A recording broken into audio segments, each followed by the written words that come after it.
Hello aspirants, most welcome to Currentnomics YouTube channel.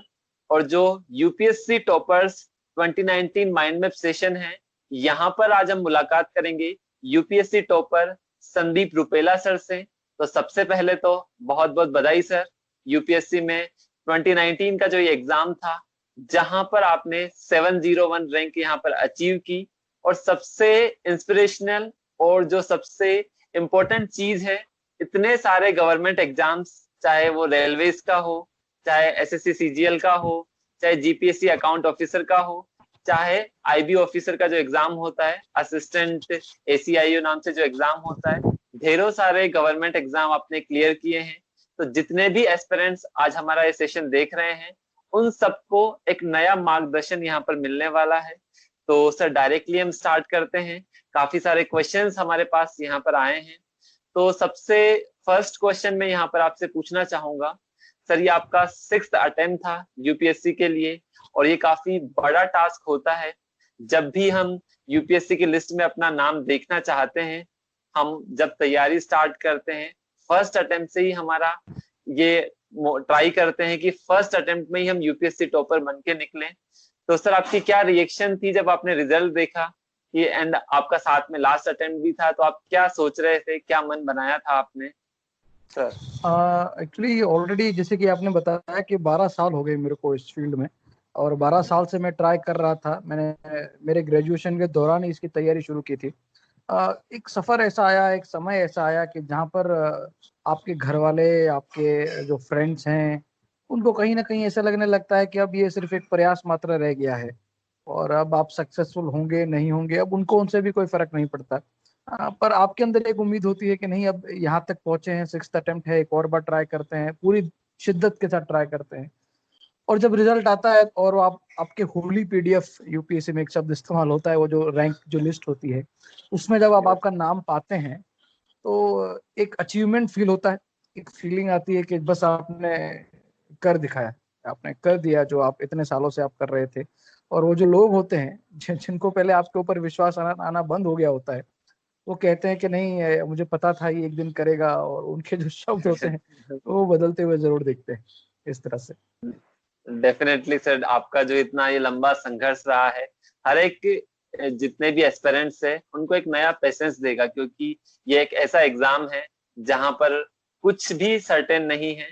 तो इतनी बिल्कुल। ज्यादा अनसर्टेनिटी से जब हम गुजरते हैं, तो सबसे बड़ी चीज होती है कॉन्फिडेंस, एक पेशेंस, जो आपके इंटरव्यू से सब एस्पिरेंट्स को यहाँ पर मिलेगा।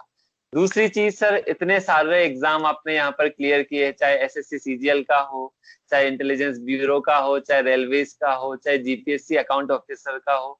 सर, इतना सब आपने यहाँ पर कैसे किया? कैसे अपने आप को मोटिवेट यहाँ पर किया?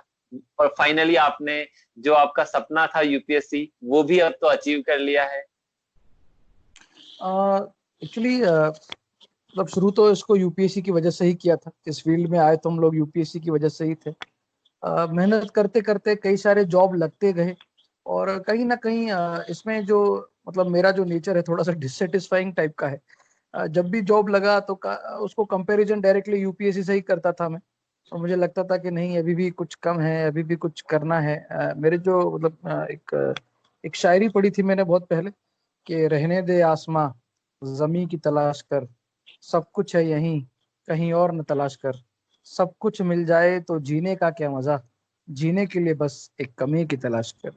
तो क्या कुछ कम बात था। है सर! हमेशा ऐसा लगता रहा। जब भी क्रैक करता रहा तो लगा कि नहीं, अभी भी जो ड्रीम है वो चेस करना बाकी है। और वो कहीं ना कहीं मेरे पेरेंट्स का बहुत इंपॉर्टेंट रोल रहा है इस जर्नी में। क्योंकि अल्टीमेटली वही होते हैं जो आपके साथ खड़े रहते हैं जब आप डाउन फील करते हैं, जब आपको आपके जो रिश्तेदार हैं और जो आपके आपके साथ जुड़े हुए लोग हैं, जब आपसे उम्मीद खोने लगते हैं कि नहीं, अभी एक प्रयास मात्र है, अब इसमें कुछ होगा नहीं, वो आपको सपोर्ट करते रहते हैं कि नहीं, आप और एक और बार ट्राई कीजिए, ऊपर बार ट्राई कीजिए। तो उस चक्कर में साल ज्यादा लग गए, पर फाइनली डेस्टिनेशन तक जरूर पहुंच गए। डेफिनेटली सर, मंजिलें मिलती गई और कारवां भी और साथ काफी में बढ़ता गया। बिल्कुल बिल्कुल बिल्कुल। डेफिनेटली। एंड सर, यहाँ पर एक और काफी एस्पिरेंट्स ने सवाल पूछा है जो आपका ऑप्शनल है, स्पेशली जी सिंधी लिटरेचर, जिस ऑप्शनल जी से आपने यूपीएससी क्रैक किया है।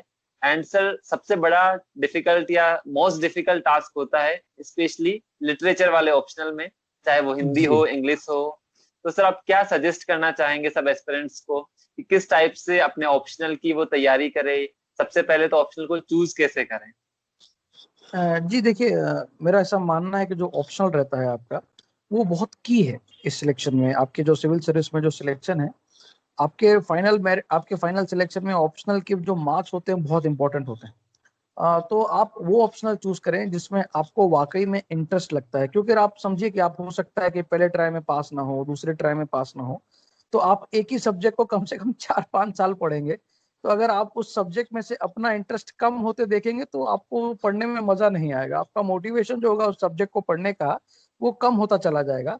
तो आप आपके इंटरेस्ट अनुसार ऑप्शनल चूज करें। पहले एक चीज तो आप ये आपके मन में रखें। सेकेंडली, एक और इम्पोर्टेंट चीज है जो यूपीएससी में मैंने नोट किया है कि यूपीएससी कुछ ऑप्शनल्स को सपोर्ट करता है, कुछ में अच्छे मार्क्स आते हैं। स्केलिंग नाम की एक प्रक्रिया है जो आज तक कोई समझ नहीं पाया।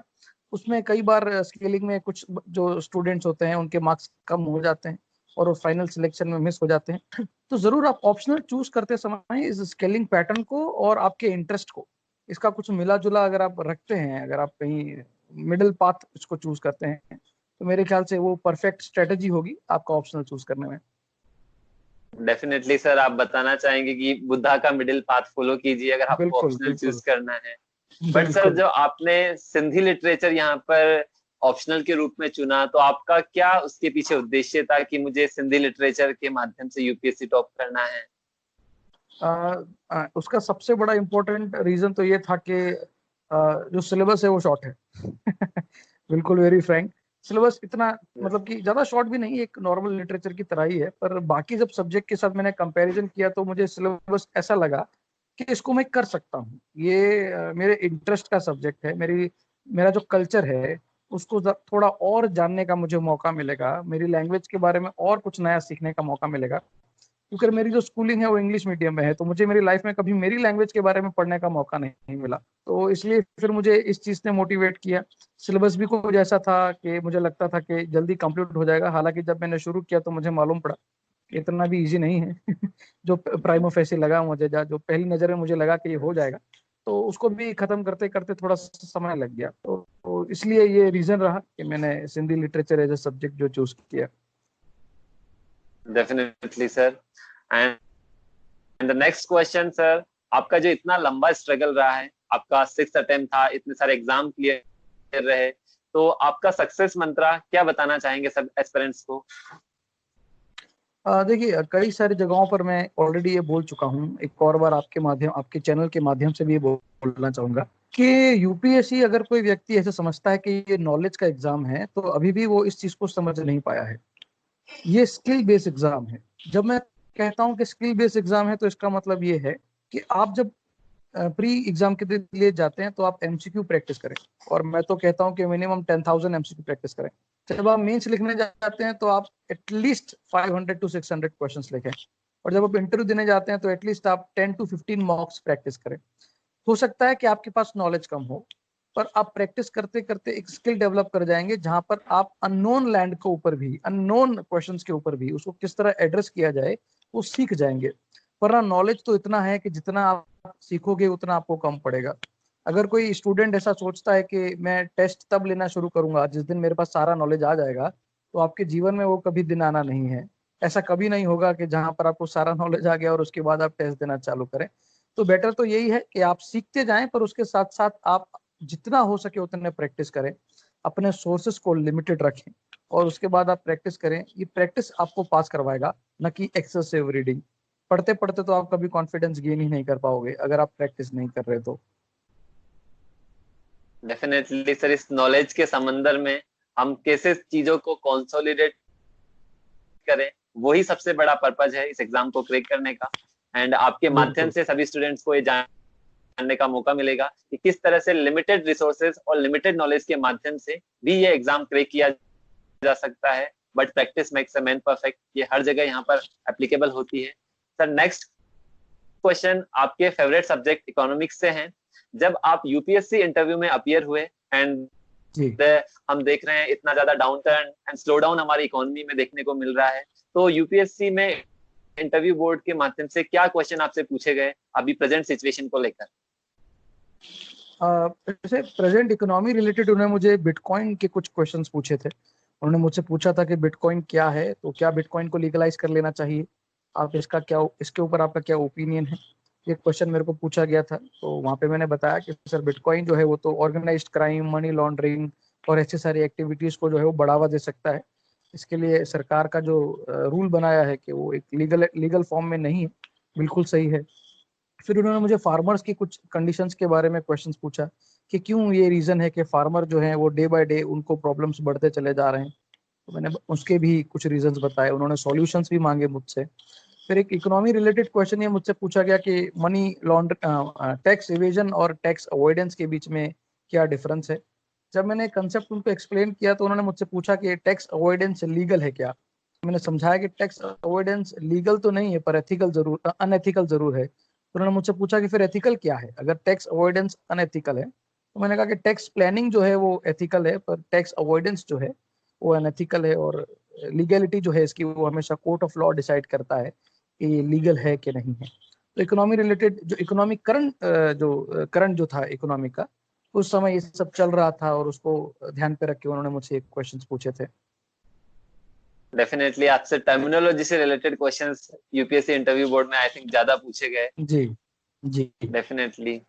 एंड सर नेक्स्ट क्वेश्चन हम जानना चाहेंगे, क्योंकि यूपीएससी में strategy is the key for any, चाहे प्रीलिम्स हो, चाहे आपका मेंस हो, चाहे आपका इंटरव्यू हो। तो आपकी क्या स्ट्रेटजी यूपीएससी में रही जो आपके पूरे का पूरा जो यूपीएससी का प्रोसेस था उसमें काफी इंपॉर्टेंट रोल देखने का मिला?